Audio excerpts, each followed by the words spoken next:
All right, guys, this is Krazy Kev here. I'm here with my man, Kolton Englund. Kolton, how we doing, my man? I'm good, man. Everything's going great. How are you? I'm doing good, man. I can't complain. And Kolton, man, I mean, you got a big fight coming up with the PFL. I mean, talk us a little bit more about this matchup and how you're kind of feeling going into this one. Yeah, man. PFL PFL sent me a contract a couple months ago, and I was waiting for an opponent, and they sent me one of the. I knew it was gonna be this guy. They said Magomedov. I said, yep, 100%. I knew it was gonna be it was gonna end with a V. The name was gonna end with a V. So then they said that it was in Dubai. So I was like, let's get it. I've been training really hard for this fight.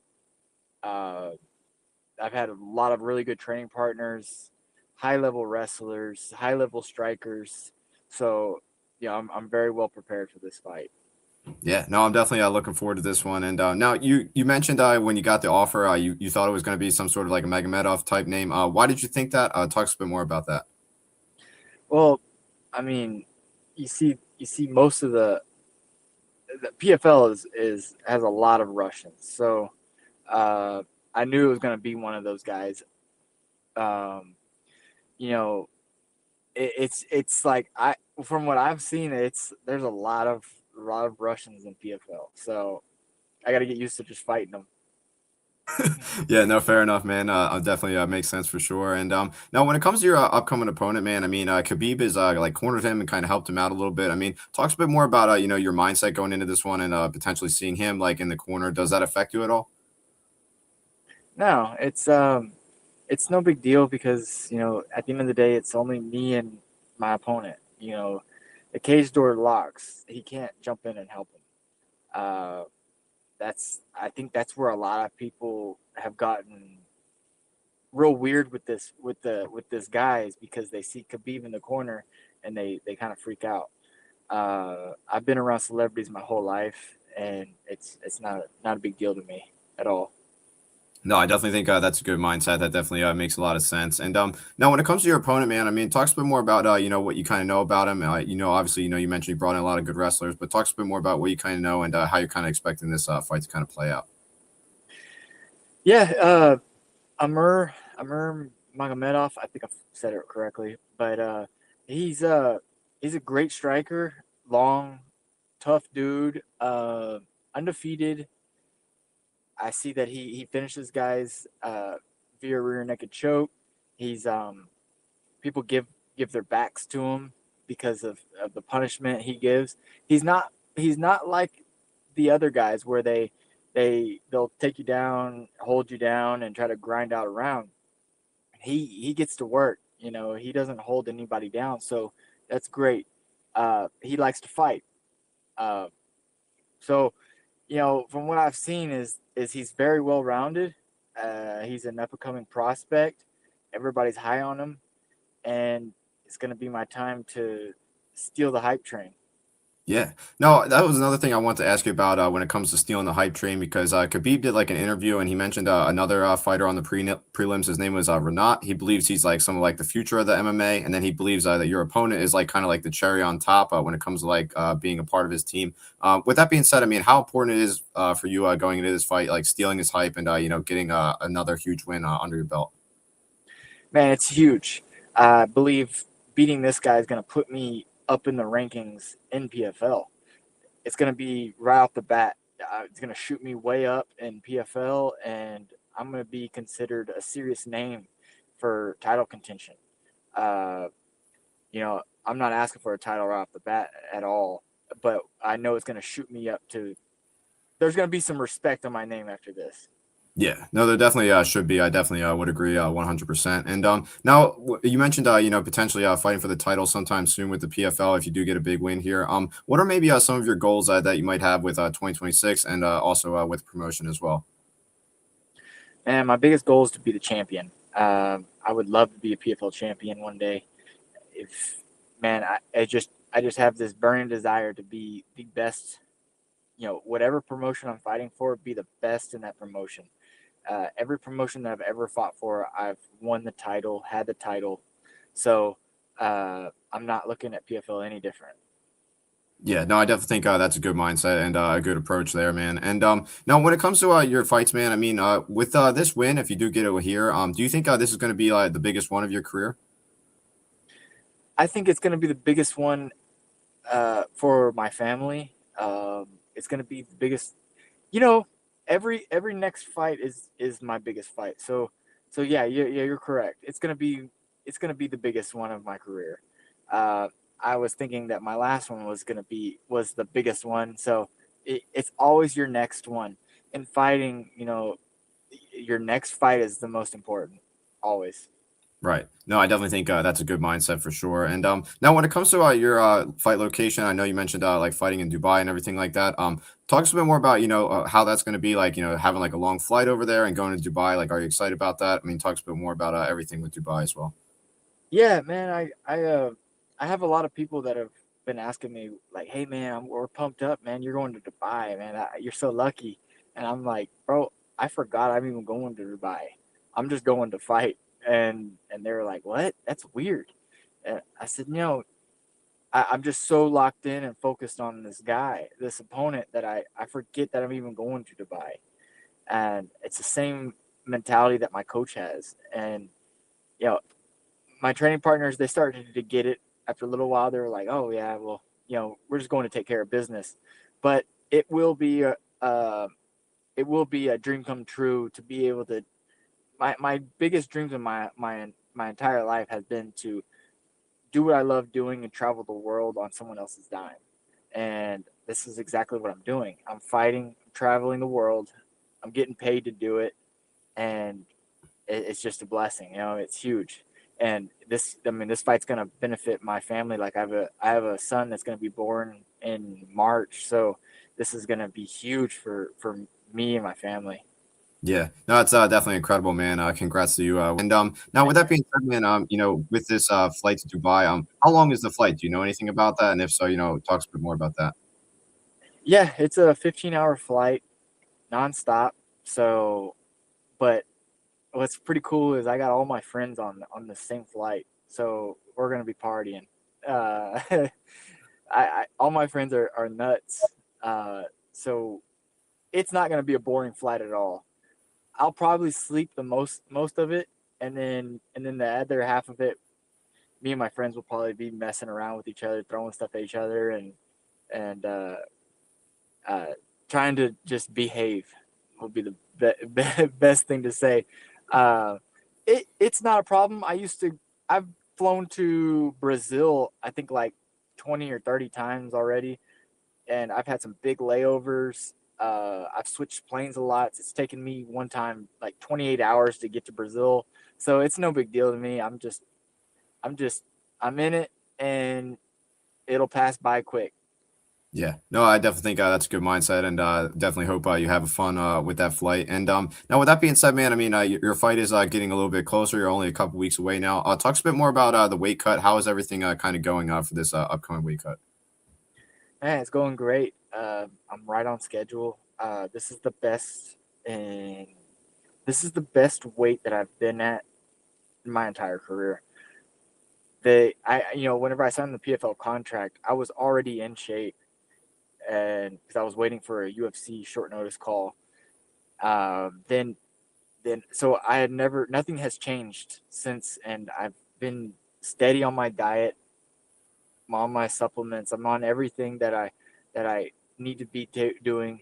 Um, I've stayed focused, and I've stayed on the game plan, and uh, it's finally going to be able to pay off. It's long, long time coming, and I can't wait to show what I got. Yeah, no, I definitely think that's going to be awesome to kind of see. And now, with that being said, man, I mean, you mentioned kind of waiting for that UFC like short notice call. I mean, since we last saw you on the Contender Series, you've been on like quite the winning streak, and then you just beat a former UFC opponent in your last fight. Talk us a bit more about what you kind of have done different in the gym, and what you kind of learn from that Manuel Torres fight. Yeah, man. Manuel Torres fight definitely taught me a lot of lessons. It taught me to how to mentally check in fights, how to flip the switch, how to go. Um, he was one of those guys that was he already flipped the switch when I walked in, and I was kind of in a la la land. So I definitely figured out how to flip the switch, and uh, so these last 6 fights, you can tell I've I flipped it differently. I definitely I bumped up my training. I cranked up the intensity, and I cranked up on how fast I get my head into the game. Uh, like for instance, right now I'm already locked in. Like I've already flipped the switch. I'm already in the fight, so I can't wait to go. I'm just counting down the days, and I'm like, oh man, why one more day. So I'm ready to go. Um, it's almost like I stopped feeling emotion for too many things. I just want to fight. Yeah, no, I definitely think that makes a lot of sense for sure, and I definitely I'm glad you were able to kind of learn how to flip the switch and everything like that. And now when it comes to your upcoming fight, man, I mean, talk a bit more as well too. What the emotions were kind of like getting the call for the PFL, and a bit more about fighting for the promotion as well.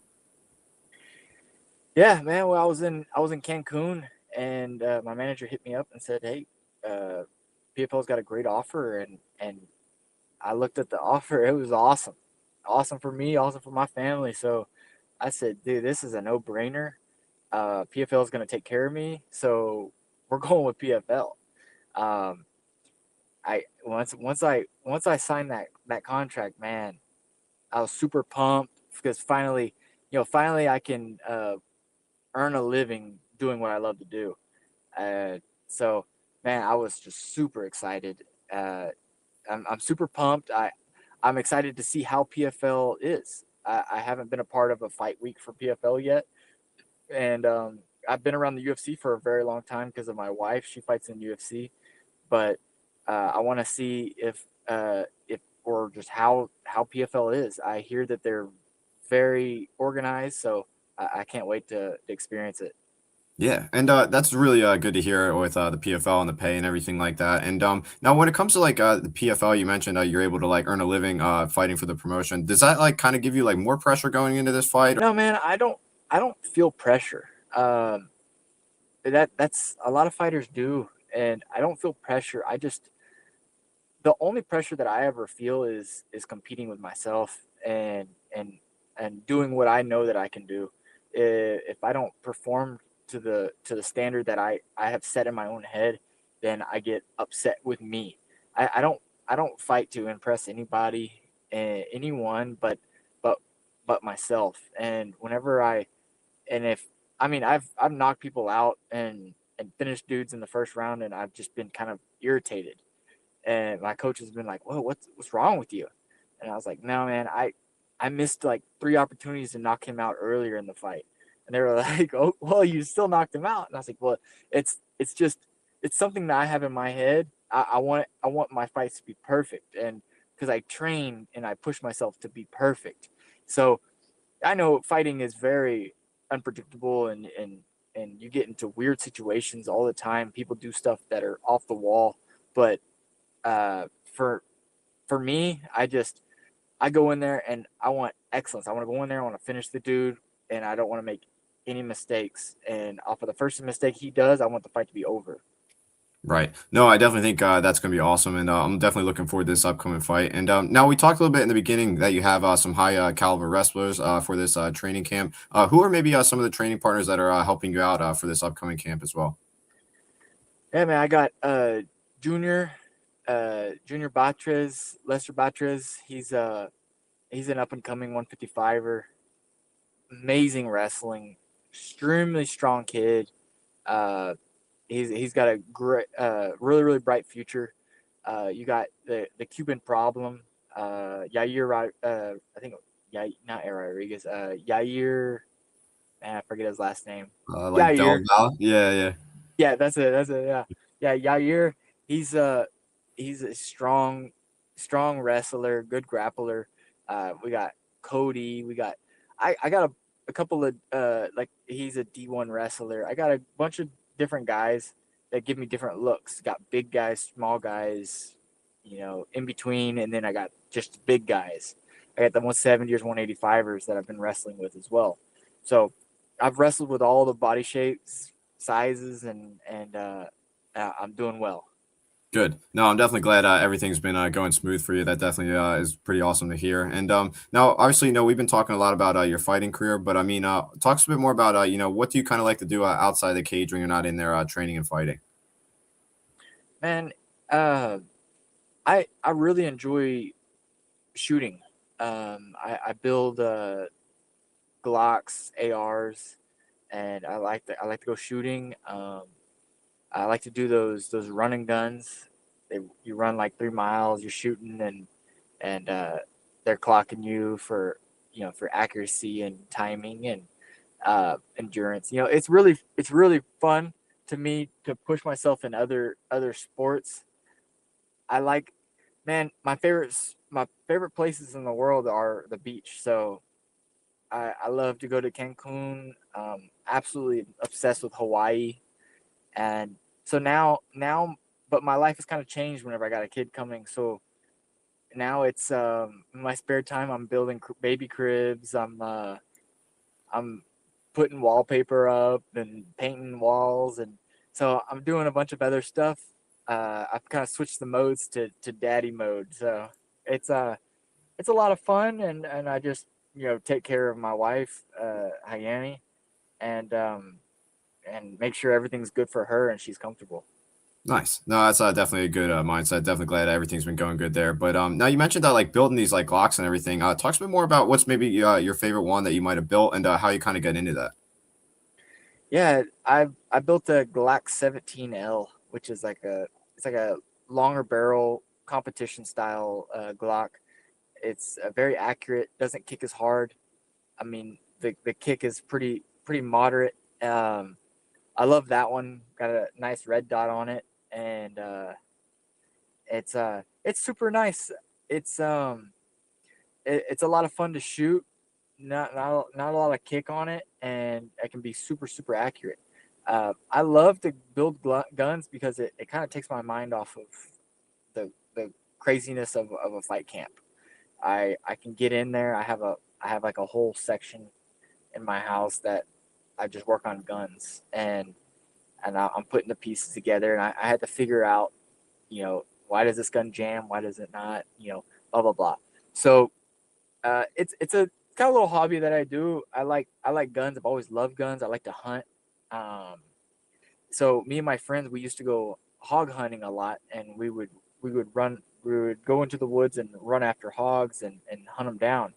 And then we had like a I had a bolt action. I had a 30-06, and my friends had a pump shotgun, and there was a big bunch of hogs, and we shot one, and he came running after us, and we started running. We were screaming, and but we lit it up, and then we were like, man, we need to get some different guns. And so then I was like, all right, well, I'm gonna build one. So then I built a 300 blackout as well, uh, shorty, like a short barrel 300 blackout, and that thing's nasty. So I then we started going hunting with that, and we started taking them down a lot faster. And so I built a couple more. I built a 7.62, an AK-47 round, and a short barrel, short platform. I built a 10 millimeter Glock, like I said, a Glock 17L. Um, I mean, I built a bunch of them, and a 223 as well, and my next one's gonna be the sniper, the 50 cal. I'm probably gonna build that one. I'm just gonna buy it. Dude, that's incredible. That's definitely one of the most unique things I've heard when it comes to like asking fighters what they kind of like do outside the cage. That's definitely really cool that you do that, and definitely keep it up, man. That sounds like a lot of fun. And Colton, man, it's been awesome talking to you. I definitely appreciate you taking the time, and definitely appreciate it even more, especially during your fight camp. What's maybe your final message out there to the fans watching this video?